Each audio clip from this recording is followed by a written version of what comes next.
Day 2 of pre-planning for Susie. We're going to go inside. She's about 30 minutes ahead of us. We're going to check out her room, see what progress she made yesterday afternoon. I left about noon. I think she was in a meeting from 12 till 3, so she probably did not make a whole lot of progress. But we're going to see if she'll do a tour of the room and share that with you. And we'll go from there. Okay, we talked Susie into giving us a tour of the room, so let's take a look. Well, I mean, this is where the student work will go. So right now it's just blank. But there's something to be said for clean slate. That's the beauty of this job. We start every year clean slate. So I cannot think and get things done until I have the room set. So this will be where the anchor charts set up. We use a lot of anchor charts, and we're using the EL language arts program, so there are a lot of anchor charts, so reading and writing and math. This will be where our learning targets are, I can statements. I change things around a good bit, so right now I've got book boxes up here across the front, and then I've also got book boxes in the back in the book corner. I've done it a bunch of different ways. These are just 12-foot boards that I got from Lowe's and put a crate under, so I had cheap, low, just maximizing my space here. I've got a little over 1,500 books. Some of them are loved. Probably going to move this stuff, math manipulatives, and use this year as my where am I board.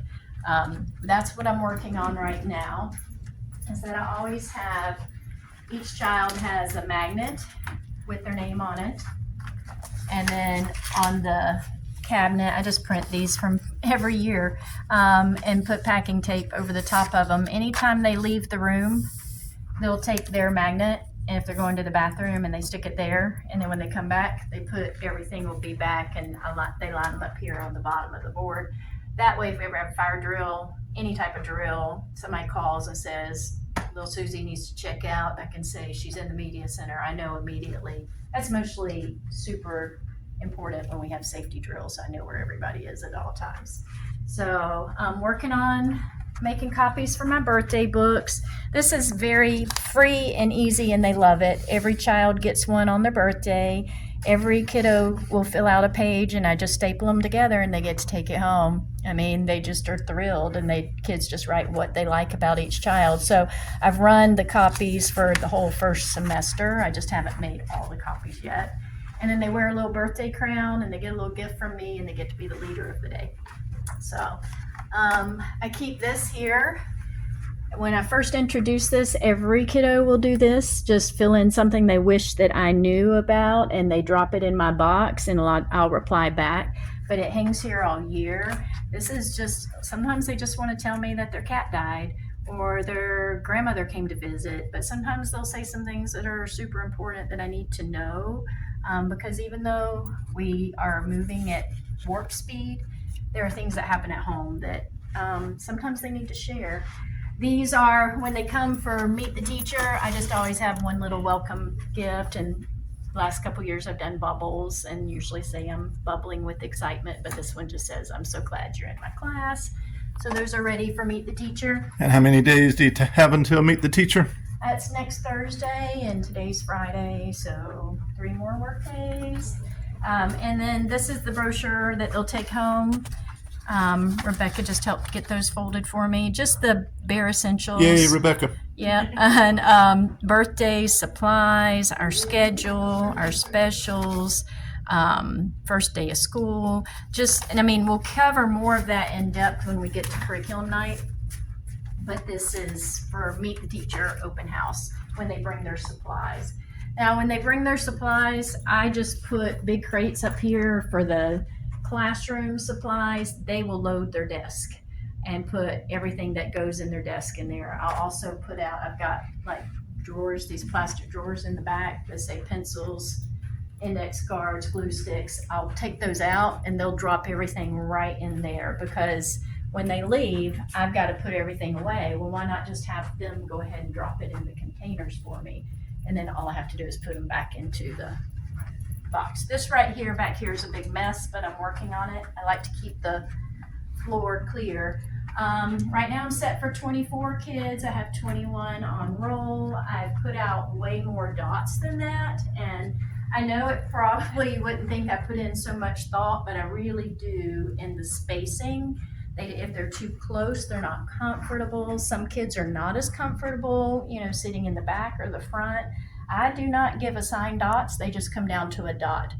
But when I'm teaching turn and talks, they will turn and talk with either a triad or a partner who's sitting on the same color. Once I've taught turn and talk procedures, they won't need that much guidance, but it just makes it easier. Red bag is our emergency bag. Carry with, in fact, once we get started, every kiddo who wants to will fill out a job application and do a job interview. And my number 2, it lines up second in line and carries the red bag.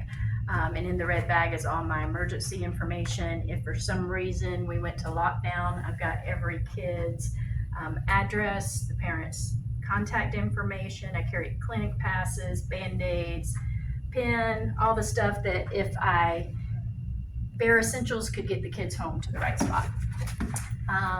These are a lot of my math manipulatives and my buckets of fun type things. I just make it easy so they know which shelf it goes on. If it's a zebra, then the zebra box goes on that shelf. If it's a tiger, tigers go on that. I don't really have a thing that they have to be in the same spot, but this helps them put things back. The top shelves are too high for them. I got to clean these up. Probably will take some of these home, get them out of the way. My guys do all of their mailbox filing on their own, so every mailbox has a number on it. And as I give papers back and we review them or flyers, they'll put them in their mailboxes. And on Fridays, they will load their Friday folder all by themselves. I will throw the Friday folders down in the middle of the floor, and they will pick up their Friday folder, get everything out of their mailbox, put it in, and put it in their backpack. That's one thing I got done this morning, was got the Friday folders set up with their names. And I have not numbered yet, but I will have numbers, and I'll keep them in order. That way I can tell if I'm missing number 5 or number 12. I know whose I'm missing, and I just put a little sticky note and keep it ready to go. I only do 2 folders. I do Friday folders and I do homework folders. Friday folders go out on Friday, and homework folders come in on Friday. And then on Mondays, Friday folders come back and homework folders go out. I keep it simple. They have a homework folder, they bring it to me, and I trade them out for their Friday folder. So back here, book corner is coming along. Still got to get a few things organized. It's just by numbers. And I mean, like nonfiction, science and weather and animals, 37 and 38. I've gone through and tried to weed some things out. Berenstain Bears are 45. Some of them that are just like my favorites that I used to teach from, I just have white labels and they put them back in these baskets. And then if I want to read them, I grab them out of here. Like one of our read alouds last year was Charlotte's Web.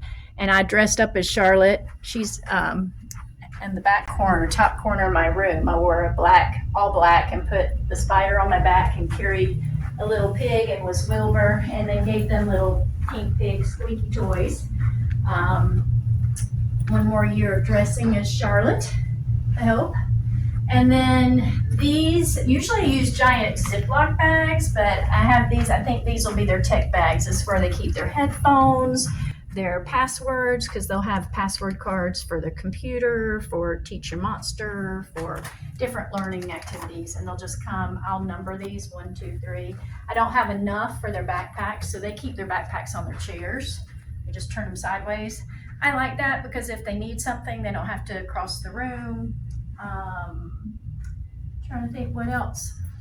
Still working on this and still working on all of that, and still got lots to do, but getting there right now, working on putting their names and magnets together.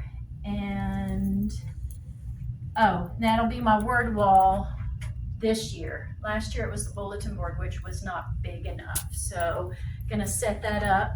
Gonna have 2 sets of words. We have vocabulary type words that'll be on one side, and then we've got our high frequency words, and those I'm gonna list in alphabetical order. So that's a little different I mean, I'm just always tweaking things. And I like a big open space, and I like a lot of where they can move and there's a flow where they don't end up stepping on each other. So that's where we are right now. Good deal. What's the goal for the day? Got a meeting in 7 minutes. When I come back from that, I'm gonna work on clearing these things, putting things on the walls, getting this stuff put together, organizing, get everything all these baskets and stuff organized, the back organized, put away. Doing a new thing with math this year where I need 9 erasable vertical surfaces so that they can stand and work in pairs. It is life-changing with math, which is sad to say after 20-something years that this would be life-changing. Where does that idea come from? This fella and this book, this is part of the book study I'm heading to right now. Building Thinking Classrooms in Math. And here's the second edition, and I can't pronounce his name. So Heather is leading our book study, and I've got to figure out where to put 9 vertical surfaces. I did it last year at the end of the year. Life-changing. We'll take a look at those when they get set up. And then I'm working on my transportation list. Can't show it to you because it's got last names on it, but I just keep a list, and I will keep one hanging by the door. I'll keep one here. I'll keep one in the subfolder. Subfolder's a whole thing. And then I'll keep one in the red bag and one near me. So I always know that's the most important thing is that I get my kiddos home safely. All right. That's it. So okay. And the goal is to have the classroom set up by when so that you can get started on end of today. End of today. Because we have meetings next week, but also I need to be getting into the plans. I try to be at least a week out, if not 2 weeks out. So by end of today, all the clutter's cleared and it's ready to go. All right. That is one good tour.